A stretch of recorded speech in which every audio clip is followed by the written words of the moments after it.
مجھے صلاح الدین یاد آیا، میں بہت رویا۔ وہ بھی کسی ماں کا جنا ہی ہوا تھا۔ اس کے زمانے میں کرک، ایک ہمارے پاکستان میں کرک ہے، ایک اردن میں کرک ہے، اونچی پہاڑی پر وہ شہر ہے اور بڑا دشوار قلعہ ہے۔ اس پر ایک حکمران تھا عیسائی، اس کا نام تھا ریجنالڈ۔ تو کرک کے قریب سے قافلے گزرتے تھے حج کے، تو اس نے ایک دفعہ حاجیوں کے قافلے پہ حملہ کیا اور کہنے لگا بلاؤ اپنے محمد کو تمہاری مدد کرے، اور سارے حاجیوں کو تعطیل کر دیا۔ اور دوسری دفعہ اس نے بحری بیڑا تیار کیا اور مدینے پر حملہ کرنے کے لیے وہ بندرگاہ تک پہنچا یمبو کی، لیکن موسمی حالات سازگار نہ تھے تو واپس ہو گیا۔ تو حطین کی لڑائی ہوئی ہے فلسطین میں، جس میں سارا یورپ اپنی طاقت کے ساتھ میدان میں اترا تھا، اور اذا تنہا صلاح الدین ایوبی رحمت اللہ علیہ اکیلا اس لشکر سے ٹکرایا تھا، اور انہیں اس میں ساری رومن امپائر کو شکست ہوئی تھی۔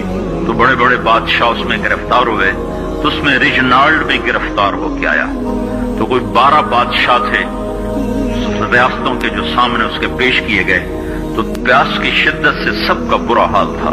تو صلاح الدین نے سب کو پانی پیش کیا، ریجنالڈ کو نہیں پیش کیا۔ تو یروشلم کا جو بادشاہ تھا ہمفرے، اس نے اپنا پانی بچا کے اس کو دیا۔ تو صلاح الدین نے کہا یہ پانی تو دے رہا ہے، میں نہیں دے رہا ہوں۔ اسلام میں یہ ہے جب کسی کو پانی پلا دو تو اس پہ تم ہاتھ نہیں اٹھا سکتے، یہ امن کی نشانی ہے۔ تو صلاح الدین نے فوراً اسے کہا یہ پانی تو نے دیا، میں نے نہیں دیا۔ تو پھر انہوں نے ریجنالڈ کو اسلام کی دعوت دی کہ تو مسلمان ہو جا، میں تجھے دعوت دیتا ہوں۔ اس نے انکار کر دیا، کہا میں نہیں ہوتا۔ تو انہوں نے کہا میں نے تیرے قتل کی 2 دفعہ قسم کھائی تھی۔ ایک جب تو مدینے پہ حملہ آور ہوا تھا تو میں نے قسم کھائی تھی میں تجھے اپنے ہاتھوں سے قتل کروں گا، اور دوسری دفعہ جب تم نے حاجیوں پہ حملہ کر کے کہا تھا بلاؤ محمد کو، تو میں نے قسم کھائی تھی کہ مجھے اللہ نے موقع دیا تو میں اپنے ہاتھ سے تیری گردن اڑاؤں گا۔ آج محمد کا ادنا غلام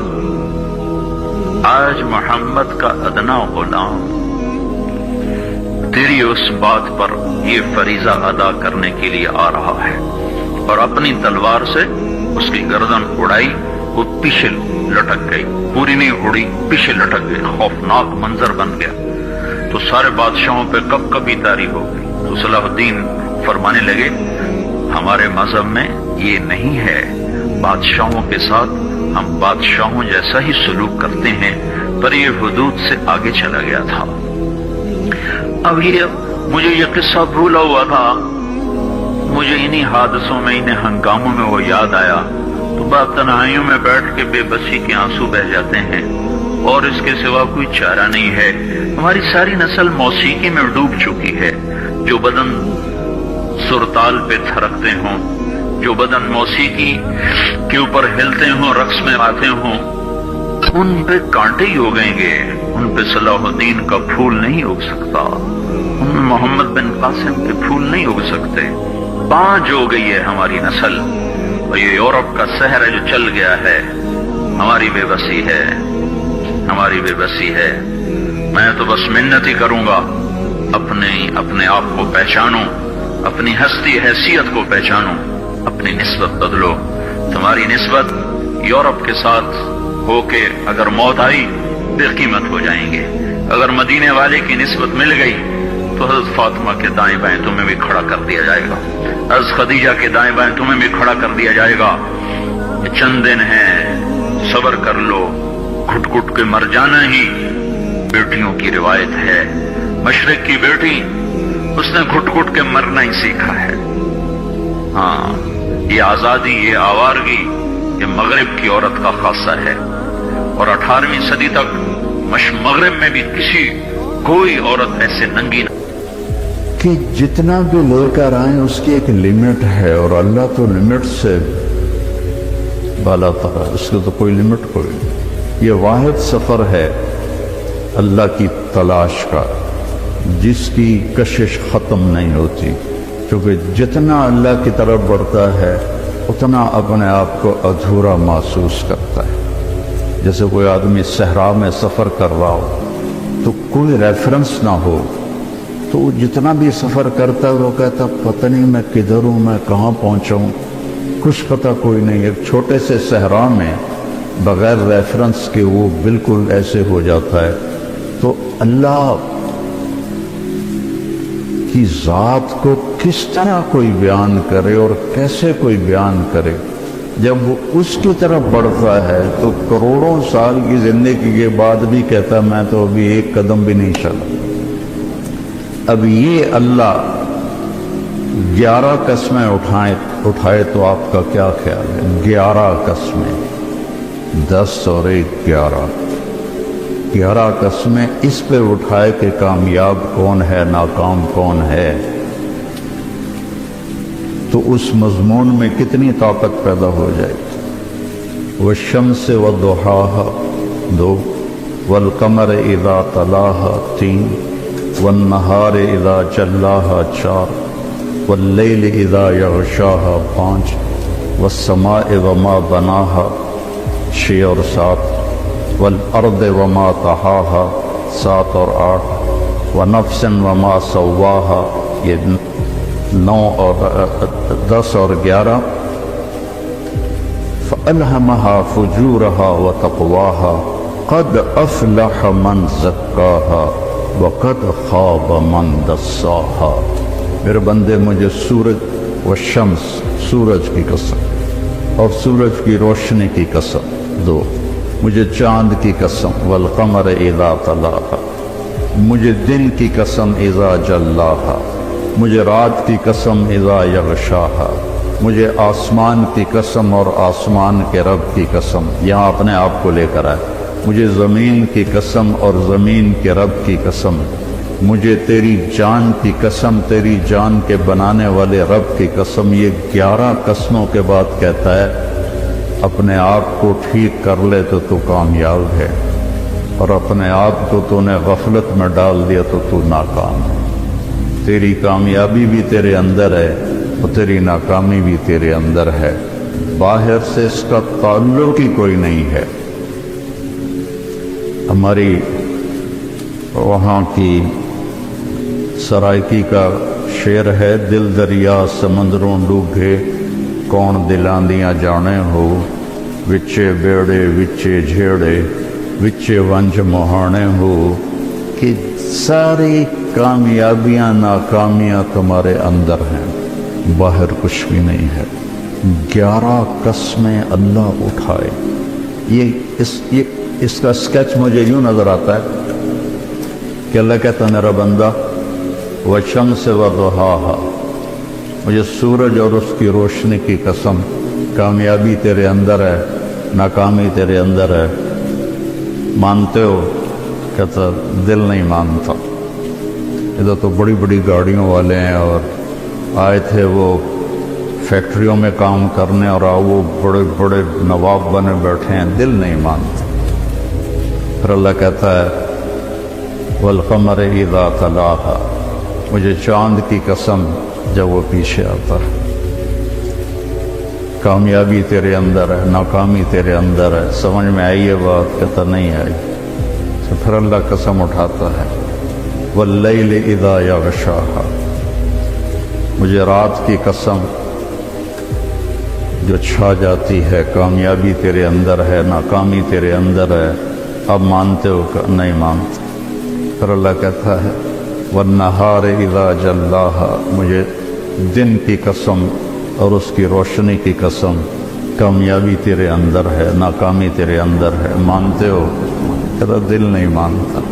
پھر اللہ کہتا ہے والسماء وما بناها، اب اپنے آپ کو لے کر آئے، مجھے آسمان اور آسمان کے رب کی قسم، مانتے ہو؟ کہتا دل نہیں مانتا۔ پھر اللہ کہتا والارض وما طحاها، مجھے زمین کی قسم اور زمین کے بچھانے والے رب کی قسم، ان زمین آسمان نے دیکھا ہے ناکام لوگوں کو کامیاب لوگوں کو، مانتے ہو؟ تو نہیں مانتے۔ تو پھر ایک جذباتی قسم ہے، ہمارے محاورے میں بھی ہے، تیری جان کی قسم یا تیری جان کی قسم۔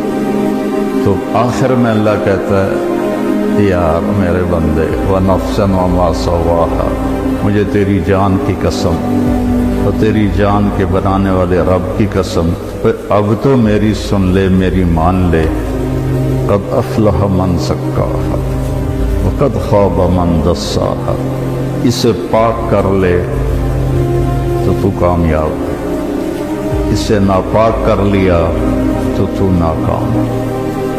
سب سے بڑی ناپاکی وہ کفر کی ناپاکی ہے، ان الشرک لظلم عظیم والکافرون هم الظالمون، اللہ کا انکار کرنے والے وہ سب سے بڑے ظالم ہیں، اور سب سے بڑی یہ ناپاکی ہے جس میں انسان ایسا ہی ہے جیسے گندگی کے گٹر میں کوئی گرا ہوا ہو تو اس کا پورا وجود بدبودار ہو جاتا ہے۔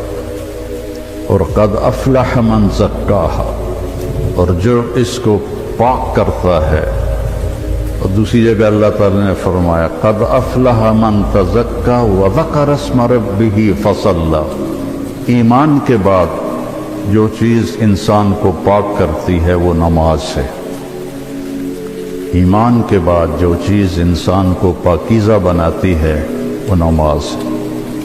اللہ تعالیٰ نے کوئی 700 دفعہ قرآن میں مختلف انداز میں نماز کا ذکر کیا ہے۔ اقیموا الصلاۃ وآتوا الزکاۃ 10 دفعہ تو یہ آیا ہے، 68 دفعہ لفظ صلاۃ قرآن میں آیا ہے، اور 700 دفعہ قرآن میں نماز کا ویسے ذکر آیا ہے، والقانتین والقانتات، اس سے نماز مراد ہے۔ تو ایمان کے بعد سب سے بڑی جو چیز ہے وہ سجدہ ہے جو انسان کو پاکیزہ بناتا ہے۔ تو یہ کامیابی آپ موت کے وقت ساتھ لے کر جائیں گے۔ اور جو آپ باہر لوگوں کو دیکھ رہے ہیں کہ بل گیٹ نے اتنا بنا لیا اور قطر کے شہزادوں نے اتنا ہے ان کے پاس، ایک دفعہ قطر کے یہ جو ابھی ہے تمیم، اس کا والد حمد، جب وہ تھا امیر تو اس نے ہماری ضیافت کی، تو اس کے محل میں ہم گئے تو ایسے لائن میں دنیا کی جو سب سے قیمتی گاڑیاں تھیں وہ اس طرح کھڑی تھیں جیسے پاکستان میں موٹر سائیکل نہیں کھڑے ہوتے مسجد کے پاس، ایسے کھڑی تھی۔ پورے پاکستان کا بجٹ شاید تھا جو وہاں گاڑیاں کھڑے تھے، لیکن موت کے وقت وہ ایک چھوٹی سی چارپائی پہ اٹھا کے اس کو زمین میں دبا دیا جائے۔ ایک دفعہ ہماری جماعت گئی ایک گاؤں میں، تو مسجد تھی چھوٹی، تو اس کے ایک کونے میں وہ جنازے والی چارپائی پڑی تھی، تو ایک ساتھی کو لازمی اس پہ سونا تھا کیونکہ جگہ تنگ تھی، اور سردیوں کے دن تھے، یہ بھی نہیں باہر سو جائیں، تو کوئی بھی نہیں سو رہا، تو میں نے کہا میں سوتا ہوں۔ میں نے بڑی دلیری دکھائی، میں سو گیا، مجھے ساری رات نیند نہیں آئی۔ میں کہا ہونے آیا اسرائیل، ہونے آیا اسرائیل، ساری رات میں جاگتا رہا، یہ نیند نہیں ہے۔ لیکن جس نے اپنے من کو پاکیزہ کر لیا ہے وہ تو سب کچھ اپنے ساتھ لے کے جائے گا نا، کوئی چیز اس کے پیچھے نہیں رہے، سب کچھ اس کے ساتھ جائے گا۔ تو جس نے اس جہان کو بنایا اور اپنی ذات سے غافل رہا، اس کو تو مرتے ہوئے حسرت کے سوا کچھ بھی نہیں ہوگا۔ تو میرے اللہ نے مردوں اور عورتوں کے لیے ایک ہی پیمانہ بنایا ہے کامیابی کا، مالدار کے لیے، غریب کے لیے، امیر کے لیے، کہ اس سر سے لے کر پاؤں تک اپنے وجود کو اللہ کی مرضی میں ڈھال۔ وہ چند چیزیں ہیں، 5 نمازیں ہیں، اس میں غفلت نہ ہو۔ کبھی قضا ہو جائے تو سونے سے پہلے پڑھ لے۔ سال کے بعد روزے آتے ہیں جو ہماری پورے باڈی کی اوور آلنگ کر دیتے ہیں، اور اس کے بعد پھر نوافل ہیں، وہ اللہ نے آپ سے مانگے نہیں۔ ٹوٹل جو اللہ نے ہم سے حساب لینا ہے وہ 17 رکعات ہیں، جو فرض کی 17 رکعات ہیں، 2 فجر کے، 4 ظہر کے، 4 عصر کے، 3 مغرب کے اور 4 عشاء کے۔ ان 17 رکعات کا حساب ہے۔ باقی ہے اضافہ، کہ جب کسی کی نماز قیامت کے دن تھوڑی ہو جائے گی تو اللہ فرمائے گا دیکھو نفل ہیں، تو وہ نفل ہوں گے تو اس سے وہ کمی اس کی وہ پوری کر دی جائے گی۔ اس لیے میرے نبی نے 12 نوافل مستقل ساری زندگی پڑھے، سفر کے علاوہ گھر پر، جن کو ہم سنت موقدہ کہتے ہیں، اور ایک آپ نے اشراق کے 2 نفل ساری زندگی پڑھے، اور ایک تہجد آپ نے ساری زندگی پڑھی، اور 11 رکعت۔ اپنی امت پہ مشقت کو نہیں ڈالا، 11 رکعت۔ عبادت کی کثرت مطلوب نہیں ہے، اچھے اخلاق اور لوگوں کی خدمت و محبت اور ان کے لیے خیر خواہی یہ مطلوب ہے۔ آپ مسجد میں بیٹھے تھے تو آپ نے فرمایا اس دروازے سے ایک جنتی آنے والا ہے، تو ایک انصاری صحابی مدینے والے، وہ اتنے نامعلوم ہے کہ ان کا نام کسی حدیث میں نہیں آیا، ان کے ہاتھ میں جوتا تھا اور داڑھی میں وضو کا پانی تھا۔ وہ آ کے بیٹھ گئے، کسی نے بتایا بھی نہیں بھی تیرے بارے میں اللہ کے نبی نے یہ کہا۔ اگلے دن آپ اسی مجلس میں تھے تو آپ نے فرمایا اس دروازے سے ایک جنتی آ رہا ہے، تو وہی صحابی جو کل آئے تھے اور اسی شکل میں جوتا ہاتھ میں، داڑھی کا وضو کے پانی سے وہ پانی، وہ آ کے بیٹھ گئے۔ تیسرے دن آپ نے فرمایا اس دروازے سے ایک جنتی آ رہا، پھر وہی صحابی۔ تو اس مجلس میں ایک صحابی ہیں جو 3 دن سے بیٹھ رہے تھے، ان کا نام ہے عبداللہ بن عامر۔ تو جتنے صحابہ میرے نبی کے تھے، 1.5 لاکھ یا 2 لاکھ، کوئی کسی نے گنے تو ہے نہیں، اندازہ ہی ہے، ان تمام صحابہ میں یہ سب سے زیادہ عبادت کرنے والے تھے، ان سے زیادہ کوئی عبادت والا نہیں تھا۔ ساری رات تہجد پڑھتے تھے، سارا دن روزہ رکھتے تھے، اور 24 گھنٹے میں ایک قرآن ختم کرتے تھے۔ یہ کسی میں طاقت نہیں تھی۔ ان کے باپ نے شادی کی تو بیگم سے کہنے لگے میں 2 نفل پڑھ لوں، اور نماز کی نیت باندھی، اور چل سو چل چل سو چل چل سو چل، کئی گھنٹے گزر گئے تو اس کی بیگم نے کہا اس کو تو لگتا ہے میرا خیال ہی کوئی نہیں۔ اس نے بھی وضو کیا اور اس نے بھی پیچھے نماز کی نیت باندھ لی۔ تو جب صبح فجر کے بعد باپ نے پوچھا عمر بن عاص رضی اللہ عنہ، بیٹا رات کیسے گزری؟ کہا جی الحمدللہ نفلوں میں گزری، کو تیرا ستیہ ناس ہو، میں نے تیری شادی اس لیے کی تھی کہ تیری رات نفلوں میں گزرے۔ جا کے اللہ کے نبی کو شکایت کی انہوں نے کہ اس کا یہ حال ہے۔ تو وہ اس لیول کی ان کی عبادت تھی۔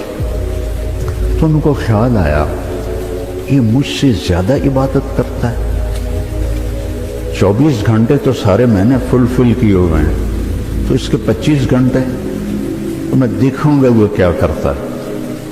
تو اگلے دن وہ ان کے پاس چلے اور کہنے لگے چچا جان میرے ابا مجھ سے ناراض ہیں، تو میں 2-3 دن آپ کے پاس گزار لوں؟ ان کا بیٹا بالکل ضرور آ جاؤ۔ تو وہ اب عشاء کے بعد وہ جلدی سے انہوں نے چادر کو اوپر لی اور اس میں تھوڑا یوں سوراخ بنا کے نا ان کو دیکھنے لگے کہ اب یہ کیا کرشمہ کرتے ہیں۔ وہ ساری رات کا لمبا سجدہ کریں گے یا ساری رات کا رکوع کریں گے یا ساری رات روتے رہیں گے، کیا کریں گے؟ تو ایسے دیکھ رہے۔ وہ آئے اور سونے کی دعا ہے رات کی، اللہم بسمک اموت و احیا، انہوں نے دعا پڑھی اور تھوڑی دیر بعد ان کے خراٹے شروع ہوتے۔ اب یہ انتظار کر رہے کہ ابھی اٹھیں گے، ابھی اٹھیں گے، ابھی اٹھیں گے، حتیٰ کہ فجر کی اذان ہوئی اور یہ انتظار انتظار انتظار، اور وہ اذان پہ اٹھے۔ تب یہ حیران پریشان ہو گئے کہ یہ چاچے نے تو 2 نفل تہجد بھی نہیں پڑھے، تو جنت کی بشارت کہاں سے مل گئی؟ اب اللہ کے نبی کی بات بھی غلط نہیں ہو سکتی، اور آگے چاچا جی کا بھی عمل کوئی نظر نہیں آ رہا، ساری رات سوتا پہ ہے۔ تو ان کا اچھا ایک رات اور دیکھوں گا۔ اگلی رات عشاء کے بعد انہوں نے وہی کام کیا، چادر اوپر لی اور ایسے کر کے، بیچارے کتنے تھکے ہوں گے، یوں کر کے دیکھ رہے۔ وہ آئے اللہم بسمک اموت و احیا اور او گئے۔ وہ ساری رات سونے میں گزارت، فجر کی نماز، اذان پہ اٹھے۔ اب ان کی حیرت اور بڑھ گئی کہ اس زمانے میں تو منافق تہجد نہیں چھوڑتے تھے، تو ان کو تو جنت کی بشارت ملی پڑی ہے، یہ تہجد بھی نہیں پڑی اور جنت کی بشارت۔ اچھا ایک رات اور دیکھوں گا۔ پھر تیسری رات وہی تماشا انہوں نے کیا، انہوں نے بھی وہی تماشا کیا، سیم انہوں نے اپنی سونے میں رات گزاری، یہ ان کو چیک کرنے میں لگے رہے۔ آخر سے اذان پر وہ اٹھے تو یہ بول پڑے، کہنے لگے چاچا سچی بات یہ ہے، میری کوئی اپنے ابا سے لڑائی نہیں تھی، میں نے 3 دن تیرے بارے میں مسلسل سنا کہ ایک جنتی آ رہا ہے، ایک جنتی آ رہا ہے، ایک جنتی آ رہا۔ اللہ کے نبی نے تیرے بارے میں فرمایا، تو میں دیکھنے آیا تھا کہ آپ کیا کرتے ہیں، تو آپ تو ساری رات سوتے رہتے ہیں، تو یہ کیا چکر ہے؟ اللہ کے نبی کی بات بھی غلط نہیں ہو سکتی، وہ تیرے پاس پلے بھی کچھ نہیں ہے، جس کو وہ سمجھ رہے تھے کہ کچھ بندگی عبادت۔ کہنے لگے بھتیجے یہی ہے جو تو نے دیکھا ہے، اور میرے پاس کچھ بھی نہیں۔ تو وہ نہ بوجھل قدموں سے واپس، چونکہ وہ 2 چیزوں کو آپس میں جوڑ بٹھانا ان کو نظر نہیں آ رہا کہ ادھر جنت کی بشارت ہے، ادھر ساری رات کا سونا ہے۔ جب میں نے پہلے بتایا کہ اس زمانے میں تو منافق تہجد نہیں چھوڑتے تھے کہ پتہ نہ چل جائے، تو یہ ساری رات سو کے یہ کیسے جنت کیسے مل؟ جب وہ دروازے تک پہنچے نا تو کہنے لگے بھتیجے ادھر آؤ، تو میں اندر کی بات بتاؤں۔ تو انہوں نے کہا یہ بتائیں۔ تو کہنے لگے یہ جو دل ہے نا، اس میں کسی کی نفرت کوئی نہیں، اس دل میں کسی کی نفرت کوئی نہیں، اور مجھے کسی سے حسد کوئی نہیں۔ اللہ جب کسی کو کوئی نعمت دیتا ہے تو مجھے کبھی حسد نہیں ہوا، اور اس زبان سے میں نے کبھی کسی کو تکلیف نہیں پہنچائی۔ تو وہ ایسے کھڑے تھے، تو ان کا جو حدیث میں تو یہ ایکشن نہیں ہے، لیکن تھوڑا عربی سے مناسبت کی وجہ سے جو ان کا جو باڈی ریئیکشن ہوا وہ میں آپ کو دکھانا چاہتا ہوں۔ تو وہ کہنے لگے ہوا اچھلے اگو یہ پھٹا تھوڑا نہیں تو میں ڈر نہ پاؤں، تو کہنے لگے ہاں واہ ہوا، یہی ہے یہی ہے، اور آگے کہنے لگے یہ ہمارے بس میں نہیں ہے۔ تو اللہ کے بندوں سے دل صاف رکھنا۔ اپنے گھروں میں اگر آپ کئی میاں بیوی آئے ہوئے ہیں، اپنے گھروں میں خوشی دیکھنا چاہتے ہو تو وہ پیسے سے نہیں آئی، وہ آپ کے اچھے اخلاق سے آئے گی، آپ کے اچھے رویے سے آئے گی، برداشت کرنے سے آئے گی۔ ایک دوسرے کی برداشت کرنے سے آپس میں محبتیں قائم ہوتی ہیں، چیزوں سے نہیں۔ دو واقعات میرے ساتھ اوپر نیچے پیش آئے۔ ایک دوست کے ہاں میرا بیان تھا مستورات میں، تو بیان کے بعد انہوں نے مجھے کہا کہ ایک میرے دوست کی بیگم ہے، آپ سے ملنا چاہتی ہیں، انگلینڈ میں رہتے ہیں، اور وہ جو خود تھے میرے دوست وہ بھی بلینئر تھے۔ تو مجھ سے کہنے لگے کہ میرے جیسے 200 اس کی جیب میں آ جائیں گے، اتنا مالدار ہے، میرے جیسے 200 اس کی جیب میں آ جائیں گے۔ تو میں نے کہا بلا لو۔ تو وہ آئیں اور تھوڑی سی بات کے بعد انہوں نے رونا شروع کر دیا۔ کہنے لگے لوگ سمجھتے ہیں میں بڑی خوش قسمت ہوں، بہت بڑے مالدار کی بیگم ہوں، لیکن میں اس دولت کو کیا کروں، میرے خاوند کا رویہ ہی ٹھیک نہیں ہے۔ لوگ میری گاڑی دیکھتے ہیں، میرے کپڑے دیکھتے ہیں، لیکن میرا دل تو اللہ ہی دیکھتا ہے، اور تو کوئی نہیں دیکھتا۔ میرے خاوند کا جو سرد رویہ ہے اس نے میری زندگی حرام کر دی۔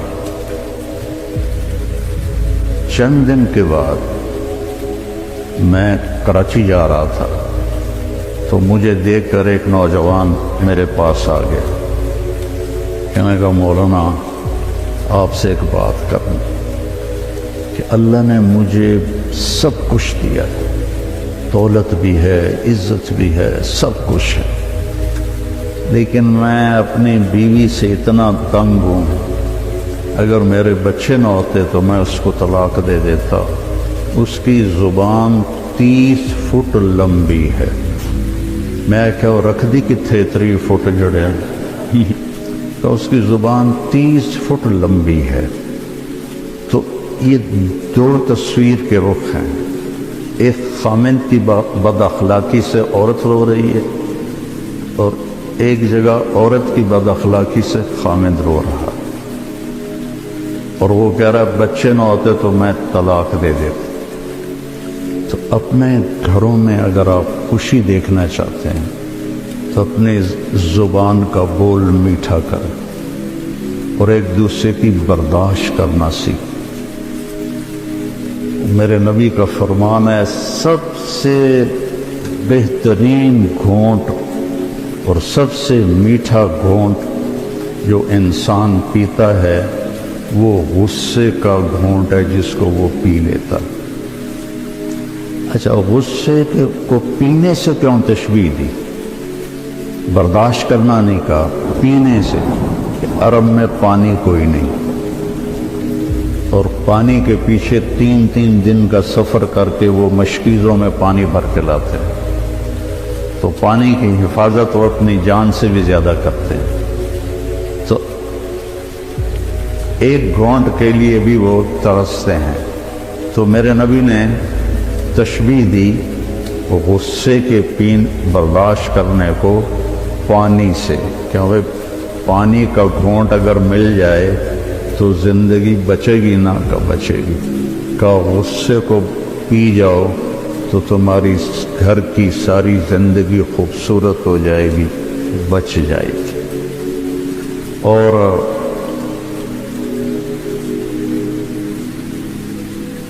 ایک صحابی آئے، یا رسول اللہ من اسلام، اسلام کیا ہے؟ آپ نے فرمایا اچھے اخلاق۔ وہ دیہاتی تھا، یہاں سے اٹھا اور ادھر آ کے بیٹھ گیا، یا رسول اللہ مت دین، دین کیا ہے؟ آپ نے کہا اچھے اخلاق۔ وہ ادھر سے اٹھا اور ادھر آ کے بیٹھ گیا، یا رسول اللہ دین کیا ہے؟ آپ نے کہا اچھے اخلاق۔ وہ ادھر سے اٹھ کے پیچھے جا بیٹھا، یا رسول اللہ دین کیا ہے؟ اور ہمارے نبی کی عادت تھی جب آپ کو کوئی متوجہ کرتا تھا تو آپ ایسے نہیں ہوتے، مثلا ادھر یہ عبدالوہاب بیٹھا ہوا ہے، یہ مجھے کہے مولانا تو میں اتنا ہی کروں گا جی، لیکن ہمارے نبی کی عادت تھی جب آپ کو کوئی بلاتا تھا ادھر سے تو آپ پہلے یوں ہوتے تھے، اس کو اپنا سینہ دیتے تھے، پھر کہتے تھے جی فرمائیے۔ کوئی ادھر سے بلاتا تھا تب ایسے نہیں کرتے تھے، بلکہ آپ پورا اس کی طرف مڑتے تھے اور پھر کہتے تھے جی فرمائیے۔ تو اس نے ہمارے نبی کو چاروں طرف گھما دیا، آگے بھی، دائیں بھی، بائیں بھی، پیچھے بھی۔ کہنے لگا یا رسول اللہ دین کیا ہے؟ ہم نے کہا بھائی کب سمجھے گا، دین یہ ہے کہ غصہ نہ کیا تھا۔